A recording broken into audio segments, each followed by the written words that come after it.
दर्शकों, आपका स्वागत है हमारे चैनल न्यूज़ प्राइम वाइज में। तो मेरे साथ डिस्ट्रिक्ट एंड सीजनली जज Manoj Kumar ji, ex candidate Lok Sabha Nagina. Sir स्वागत है आपका, कैसे हैं?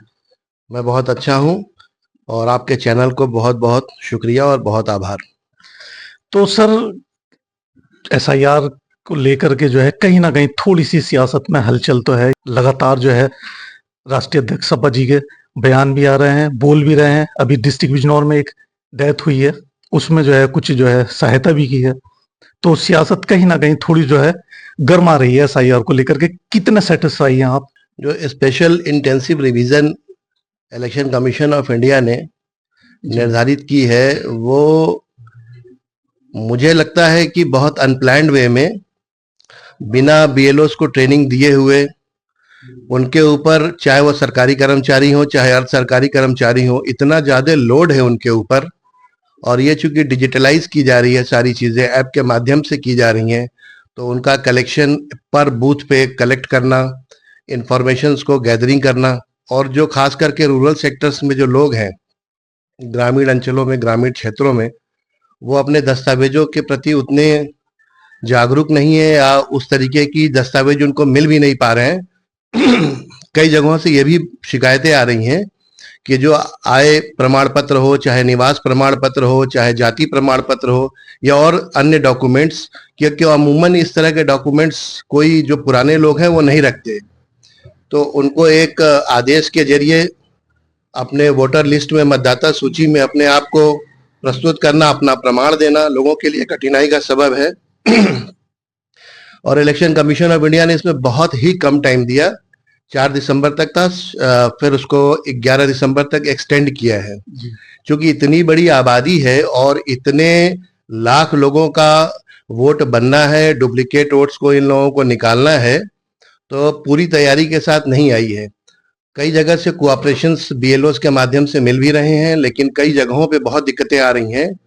जबकि बूथ लेवल ऑफिसर बीएलओस की ये ड्यूटी है कि प्रत्येक रिहाइश पे, प्रत्येक व्यक्ति के रेसिडेंस पे जाए, उनके जितने भी मेंबर्स हैं, जो एलिजिबल कैंडिडेट्स हैं, उनसे दस्तावेज इकट्ठे करे और न जानकारी के अभाव में उनको समझाए। लेकिन ऐसा कुछ हो नहीं रहा है, क्योंकि उनके पास भी वर्कलोड बहुत ज्यादा है। जी जी। और इलेक्शन कमीशन ऑफ इंडिया की कोई स्पेसिफिक गाइडलाइंस बहुत सी चीजों में नहीं आ रही है। जैसे ऐप स्लो चल रहा है जी। अगर आप उसके बाबत कंप्लेंट करेंगे तो कहाँ पे करेंगे?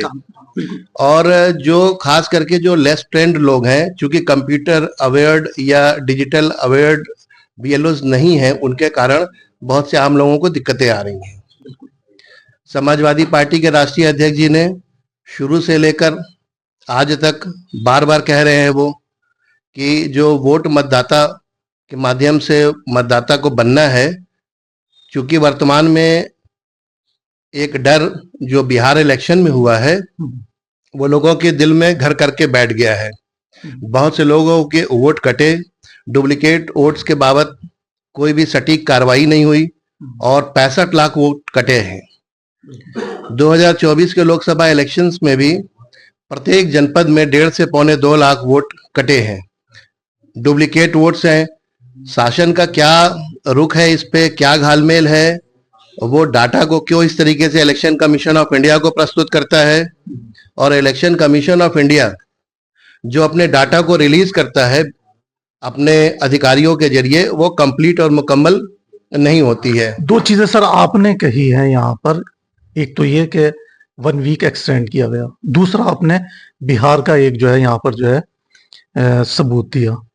तो आज ही की बात है, एसडीएम साहब पहुंचे थे नगर पालिका नेट, और उन्होंने ये कहा कि जो नगीना कंस्टिट्यूएंसी है उसमें 90% हमने काम मुकम्मल कर लिया है।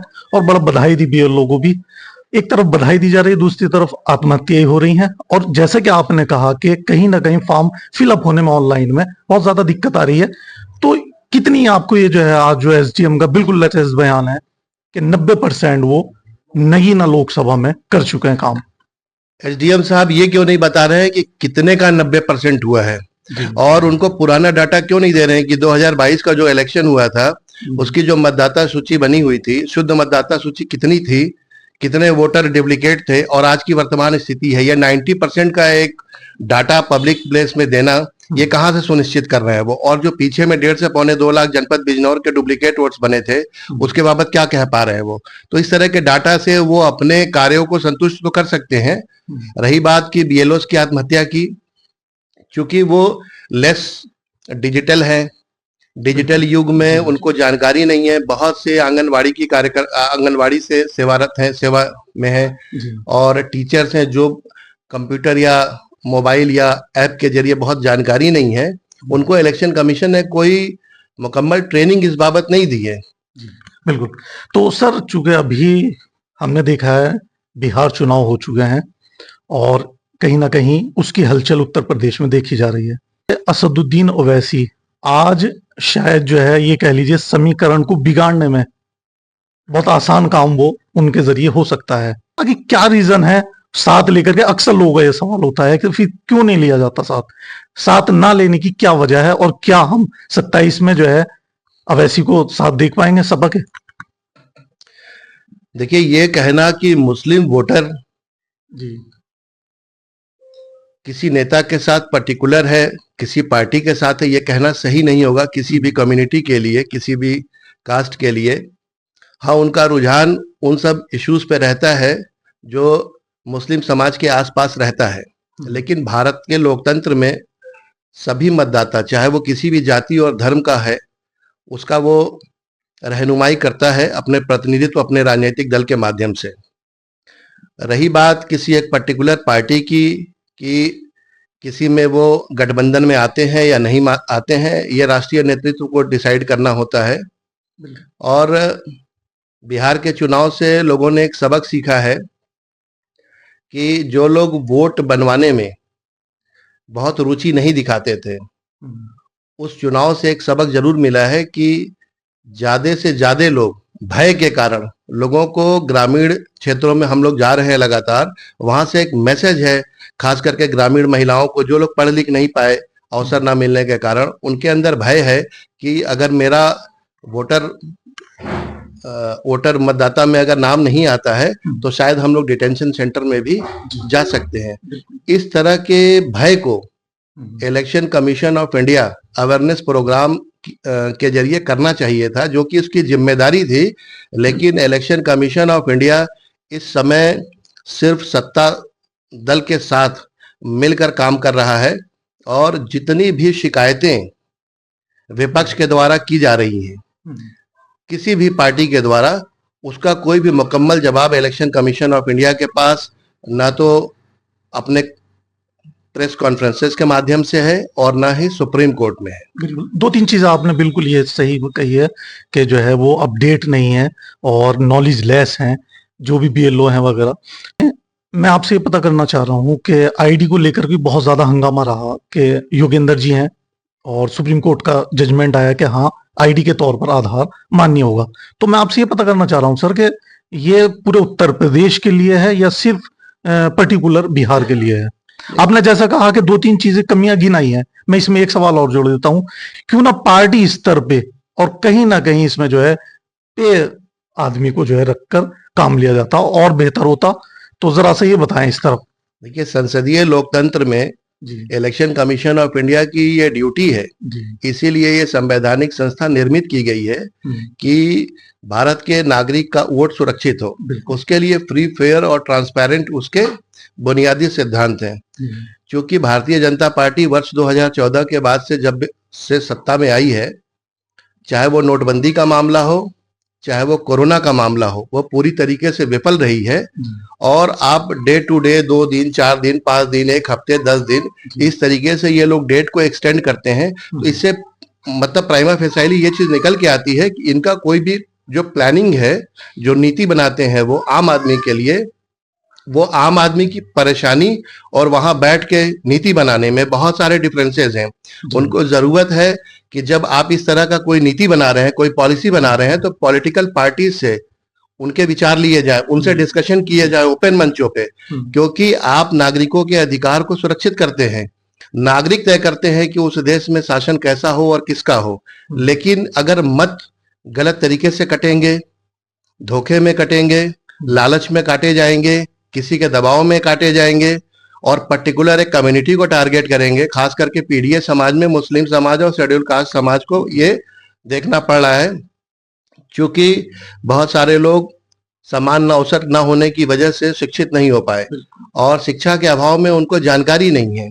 लेकिन चूंकि आबादी ज्यादा है, कई जगहों से ये भी शिकायत आ रही है कि पर्टिकुलर बूथ जहां की मुस्लिम आबादी ज्यादा है, शेड्यूल कास्ट की आबादी ज्यादा है, कुछ ओबीसी में जातियां हैं उनकी आबादी ज्यादा है, वहां से वोट काटे जा रहे हैं, जिसका हम लोगों ने एक प्लान किया हुआ है कि जब इनका कंप्लीट होगा डेट तो हम लोग फिर कानूनी और संवैधानिक कार्रवाई दोनों इनके ऊपर करेंगे। बिल्कुल, फॉर्म भी इतना टफ है सर कि आम आदमी उसको मुश्किल से ही भर पा रहा है।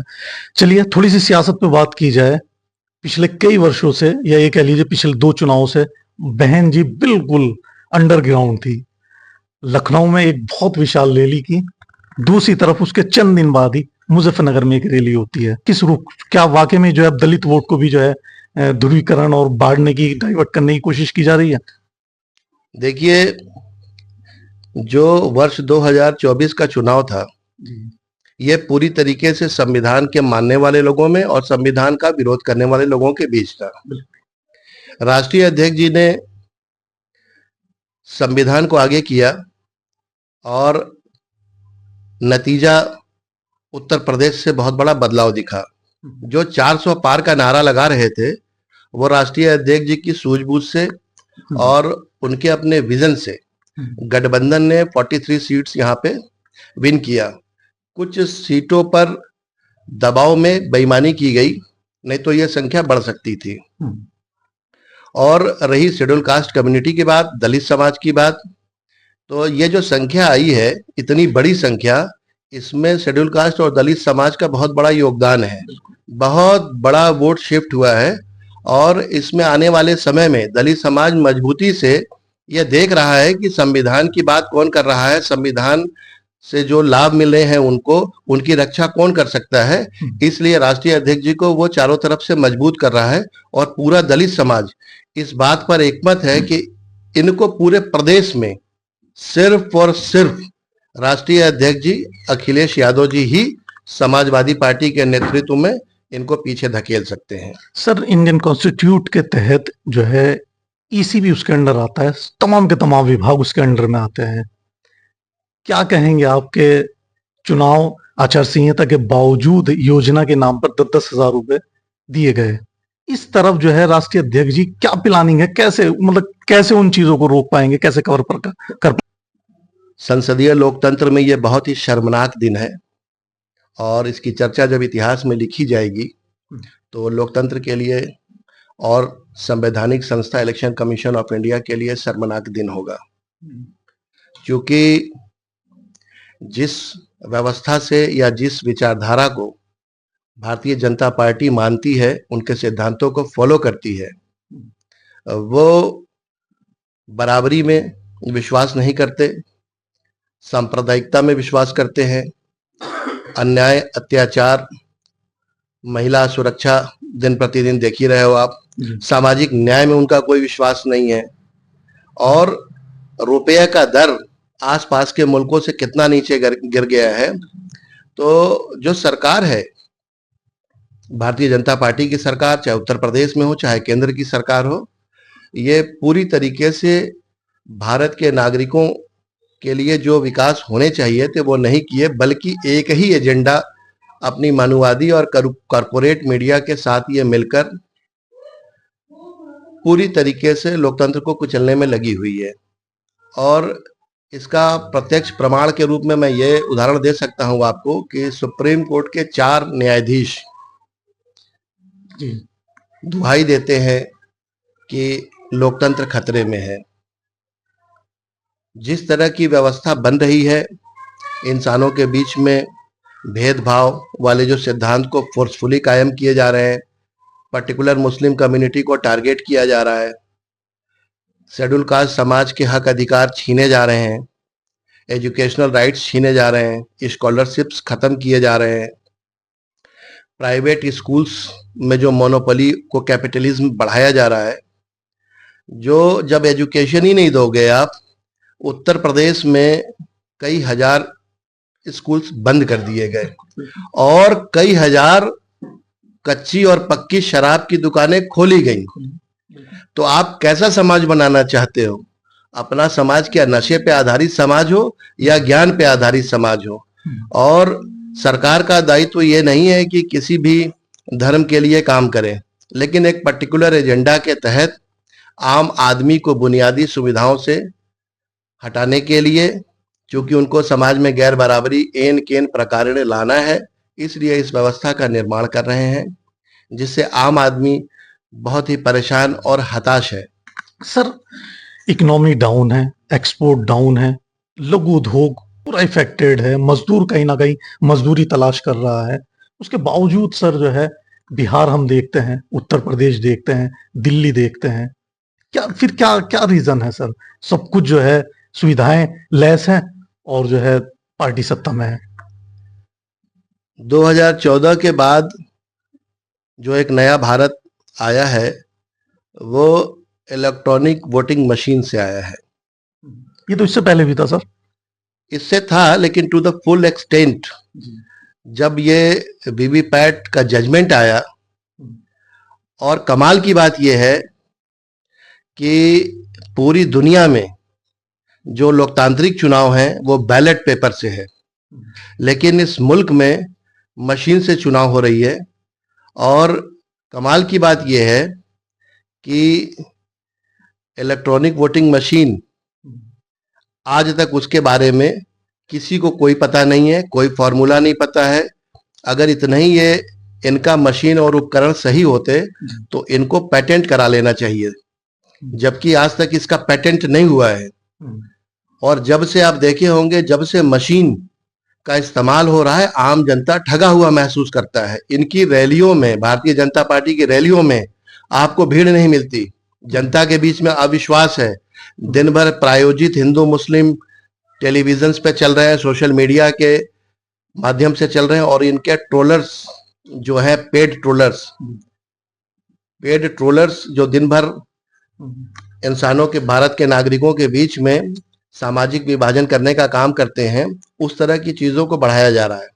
हिंदुस्तान के एक बड़े पार्टी के नेता अगर ये कहते हैं कि हमें सीसीटीवी फुटेज चाहिए, तो वहां पर ये कह के कि माए बहनों माताओं के हम फुटेज देंगे, तो कैसा लगेगा? अभी एक चुनाव आयोग ने ही खुद जो है एक बीएलओ की वीडियो जारी की है, जिसमें खुद बीएलओ और लेडीज हैं, डांस कर रही हैं, सब कुछ जो है लटके झटके सब कुछ चल रहा है। कितना बेहतर है।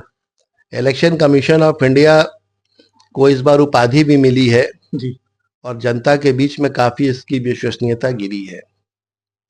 जिस पर्पस के लिए संविधान निर्माताओं ने संवैधानिक व्यवस्था में इलेक्शन कमीशन ऑफ इंडिया का निर्माण किया था, वो जनता में अपना विश्वास काफी हद तक खो चुकी है।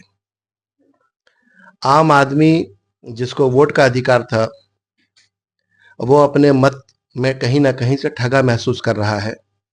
और जिस तरीके से वोट काटे जा रहे हैं, नए वोट बनाए जा रहे हैं, शाम को 5-6 बजे के बाद 5%, 7%, 10% की अचानक बढ़ोतरी मिलती है। आप सीसीटीवी नहीं दोगे, वीवीपैट के पर्चे नहीं गिनोगे, आप फुटेज नहीं दोगे, तो इलेक्शन कमीशन ऑफ इंडिया अपने आप को क्यों नहीं भारतीय जनता पार्टी के साथ अपने आप को अलाइन कर लेती है? ये जो लुका चोरी का खेल चल रहा है आज की तारीख में, आम आदमी बहुत ठगा महसूस कर रहा है। वो अपने कर्तव्यों का पालन नहीं कर रहे हैं, और जिस तरीके से लोगों के बीच में चुनाव को लेकर एक भय का वातावरण है, इससे चुनाव आयोग पूरी तरीके से विफल नजर आता है। सर, कोई भी मुल्क, कोई भी देश जब तक मजबूत नहीं हो सकता जब तक कि उसमें इंसाफ ना हो। पिछले कई सालों से जो है जुडिशली सुप्रीम कोर्ट पे भी जो है लग चुके हैं, लेटेस्ट बिल्कुल बयान कि सुप्रीम कोर्ट तब सुप्रीम है वो फैसले सही करे। अभी मंत्री साहब ने भी बयान दिया था। कितना एग्री करते हैं आप इस बात से कि जुडिशरी का जो काम था वो इम्पार्शियल था? जी। और जब संविधान निर्माताओं ने संवैधानिक व्यवस्था में न्यायालय के कॉन्सेप्ट को माना, तो उनसे पूर्ण अपेक्षा की गई कि वो बिना भेदभाव के वो अपने निर्णय देंगे, चाहे वो जजेस का अपॉइंटमेंट हो, चाहे प्रमोशन हो, चाहे कॉलेजियम सिस्टम हो, इसको लेकर अब आम आदमी के बीच में एक शंका दिखती है। जितने केसेस हैं पर्टिकुलर एक कम्युनिटी के और जब जाती है बात, तो जिस तरीके से स्टेट गवर्नमेंट को जजेस या कोर्ट्स हमारे समय दे रहे हैं, वैसे दूसरे पक्ष को नहीं मिलती, जबकि उनको इम्पार्शियल होना था। वर्तमान समय में जजेस भी भयभीत हैं। इसी का नतीजा रहा कि 4 सुप्रीम कोर्ट के जजेस including chief justice of India at that time, उन लोगों ने प्रेस कॉन्फ्रेंस किया और जनता से अपील की कि लोकतंत्र खतरे में है, उसकी रक्षा कीजिए। क्योंकि कॉन्स्टिट्यूशन ऑफ इंडिया में सबसे पहला जो लाइन है, we the people of India. We मतलब हम और आप, वी मतलब सारा मुल्क। तो जो न्यायिक निर्णय आ रहे हैं, जिस तरीके से आ रहे हैं, जिन मामलों में आ रहे हैं, जिस संवेदनशील मुद्दों पे आ रहे हैं, उससे आम आदमी के बीच में न्यायपालिका का भी विश्वास गिरा है। आपने चुनाव लड़ा नगीना लोकसभा सीट से, मनोज कुमार, चंद्रशेखर और ओम कुमार, क्या रीजन रहा सर कि आप जो है शायद तीसरे नंबर पर रहे? इसके पीछे क्या देखते हैं? जो मुझे समझ में आया, इलेक्शन के समय थोड़ा समय मुझे कम मिला जी। और लोगों के बीच में मैं जा नहीं पाया, क्योंकि नगीना की सीट मुस्लिम बाहुल्य रही है और यहाँ से हमारे इस जनपद से 4 एमएलए रहे हैं। संगठन की ओर से जिस तरह की अपेक्षा की गई थी, उस तरीके का परफॉर्मेंस नहीं मिल पाया और कुछ एक लोगों को मेरा आना इस सीट पे पसंद नहीं था। उनको लगा कि कोई जुडिशियल सर्विस का आदमी आता है तो हक की बात करेगा, वो सही को सही और गलत को गलत कहेगा वो। तो एक इस तरीके की कॉन्स्पिरेसी अंदर में ही की गई, जिससे संगठन कहीं ना कहीं बिखरा और उसमें जो फर्स्ट फेज का इलेक्शन था, उस समय मैं अपनी बात को पूरी तरीके से जनता के बीच में नहीं ले जा पाया, लेकिन 1 लाख वोट से ज्यादा मुझे यहाँ के लोगों ने प्यार दिया है। नगीना की जनता बहुत भोली भाली, सीधी सादी है, लोगों के बहकावे में बहुत जल्दी आती है। कुछ एक लोग हैं यहाँ पे जो इन्फ्लुएंसर्स हैं, पॉलिटिक्स को अपने आसपास रखते हैं और वो सामंती सोच के हैं। उनका एंगल पॉलिटिकल बिजनेस है, वो राजनीति को व्यवसाय के रूप में देखते हैं। तो उन लोगों ने भी काफी हद तक कुछ चुनाव मेरा डिस्टर्ब करने की कोशिश की और चूंकि मेहनत जारी है जनता के बीच में, 4 जून को रिजल्ट डिक्लेयर हुआ, 5 जून से मैंने काम करने शुरू कर दिया। क्योंकि सर्विस इसीलिए रिजाइन किया था कि जनता के बीच में जनता का ही काम करना है और संविधान का राज कायम करने में अपनी अमुक भूमिका निभानी है।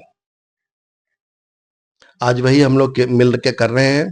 काजी जमाल साहब हैं हम लोगों के साथ में, पूरी टीम है।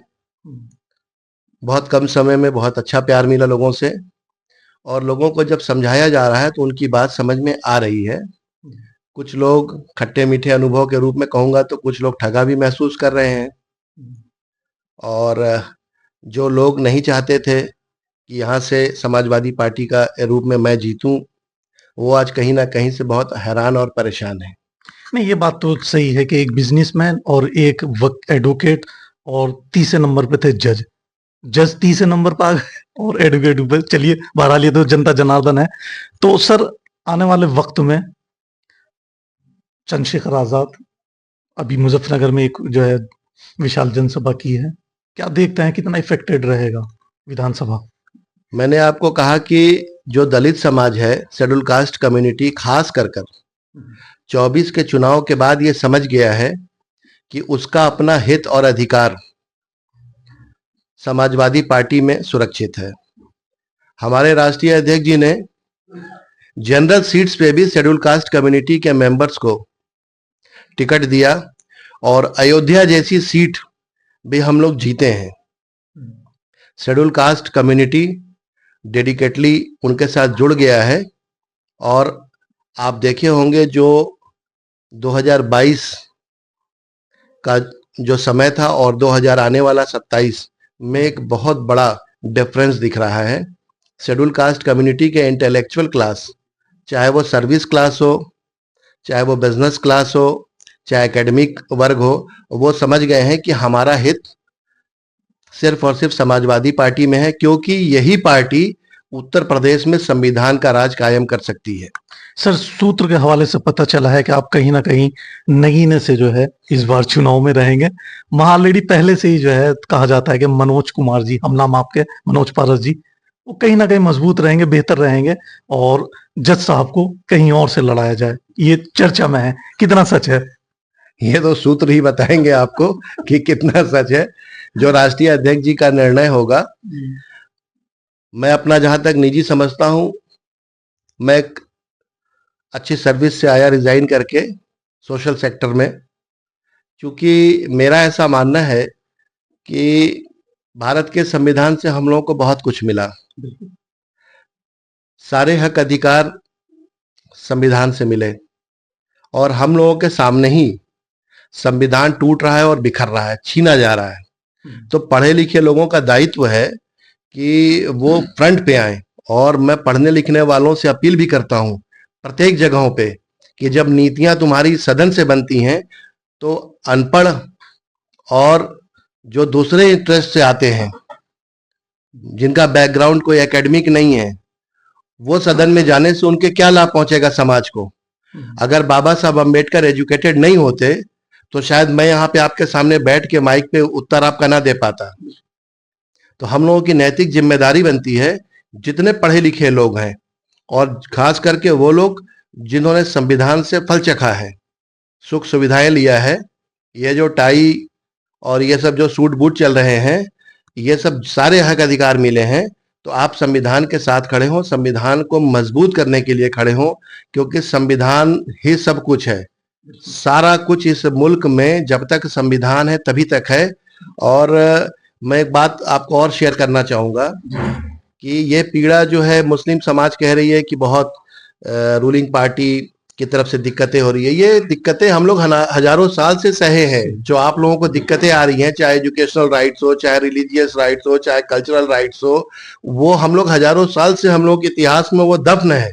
लेकिन एक किताब हम लोगों के लिए आई 26 जनवरी 1950 में, जो इतना बड़ा सामाजिक परिवर्तन किया है, उसको हम लोग मजबूत करना चाहते हैं, अपने पार्टी को मजबूत करना चाहते हैं और पूरे प्रदेश में राष्ट्रीय अध्यक्ष जी को आने वाले समय में समाजवादी पार्टी को मजबूत करना हम लोग का प्रथम लक्ष्य है।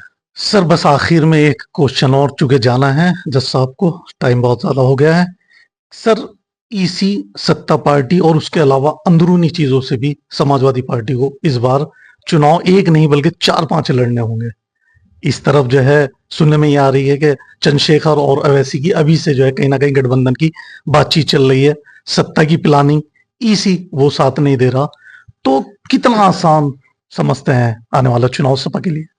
देखिए, जो मनुवादी ताकतें हैं और आरएसएस का जो कार्यशैली है, ये थीम पे काम करता है, प्लानिंग पे काम करता है। वो एक थॉट प्रोसेस को आम आदमी के बीच में फोर्स करता है और उसके जो प्रोपागेटर्स है, जो प्रोपागेंडा चलाने वाली मशीनें हैं, चाहे सोशल मीडिया के माध्यम से, चाहे इलेक्ट्रॉनिक मीडिया के माध्यम से, चाहे वो आपके प्रिंट मीडिया के माध्यम से, वो एक नैरेटिव को बनाते हैं। जब सियासत में आप अपने आइडियोलॉजी पे काम करते हैं, आम आदमी तक अपनी बात पहुंचाते हैं, तो निश्चित रूप से आपका दल और विचार मजबूत होता है। जिस प्रकार से उत्तर प्रदेश में आम नागरिकों के बीच में समस्या उत्पन्न हुई है, चाहे वो मुस्लिम कम्युनिटी हो, चाहे वो दलित कम्युनिटी हो, चाहे ओबीसी कम्युनिटी हो, आप उनके एजुकेशनल राइट्स ले लीजिए, शैक्षणिक अधिकार, चाहे आप उनके रिलीजियस राइट्स लीजिए। कल लखनऊ के इंदिरा गांधी प्रतिष्ठान में 6 दिसंबर को डॉक्टर भीमराव अंबेडकर साहब का परिनिर्वाण दिवस मनाने के लिए हम लोगों ने एक आवेदन दिया था, जो कि लखनऊ उत्तर प्रदेश शासन के द्वारा निरस्त कर दिया गया, कैंसिल कर दिया गया। जिस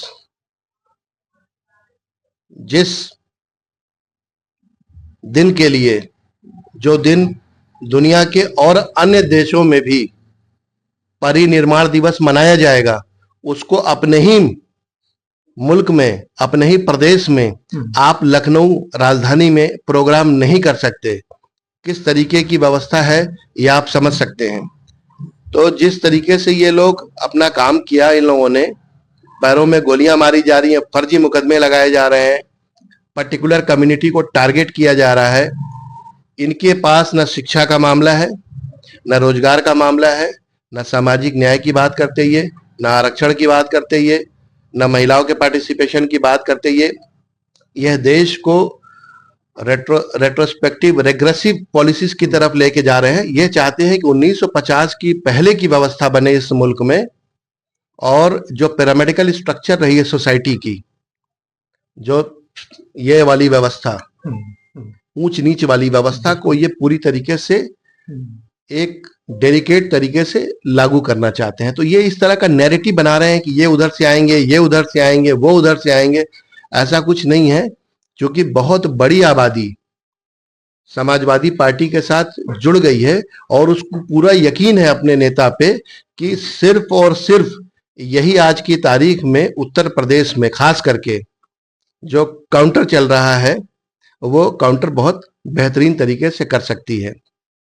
जो लोग प्रेस कॉन्फ्रेंस करने से डरते हैं, वो इस पार्टी को क्या हराएंगे।